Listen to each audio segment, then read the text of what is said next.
Nipah ജാഗ്രത തുടരുന്ന സംസ്ഥാനത്ത് 485 പേർ സമ്പർക്ക പട്ടികയിൽ.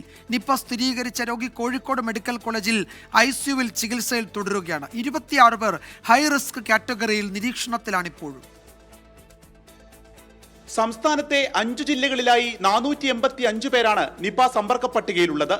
മലപ്പുറത്ത് 192 പേരും, കോഴിക്കോട് 114 പേരും, പാലക്കാട് 176ഉം, എറണാകുളത്ത് 2 പേരും, കണ്ണൂരിൽ ഒരാളുമാണ് സമ്പർക്ക പട്ടികയിലുള്ളത്. നിപ സ്ഥിരീകരിച്ച രോഗി കോഴിക്കോട് മെഡിക്കൽ കോളേജ് ICUവിൽ ചികിത്സയിൽ തുടരുന്നു. മലപ്പുറത്ത് 18 പേരാണ് ചികിത്സയിലുള്ളത്, ഒരാൾ ICUവിലാണ്. ജില്ലയിൽ ഇതുവരെ 42 പേരുടെ സാമ്പിളുകൾ നെഗറ്റീവായി. പാലക്കാട് 3 പേർ ഐസൊലേഷനിലുണ്ട്. ജില്ലയിൽ 7 സാമ്പിളുകൾ നെഗറ്റീവായി. സംസ്ഥാനത്താകെ 27 പേർ ഹയസ്റ്റ് റിസ്കിലും 117 പേർ ഹൈ റിസ്ക് വിഭാഗത്തിലും നിരീക്ഷണത്തിലുണ്ട്.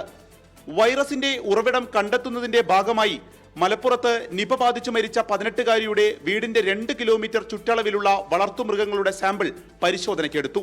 ഇത് മൃഗസംരക്ഷണ വകുപ്പ് ഭോപ്പാലിലെ ഇൻസ്റ്റിറ്റ്യൂട്ടിലേക്ക് അയക്കും. വളർത്തുമൃഗങ്ങളിൽ നിപ ആന്റിബോഡി സാന്നിധ്യമുണ്ടോ എന്നറിയുകയാണ് ലക്ഷ്യം. 24 മലപ്പുറം.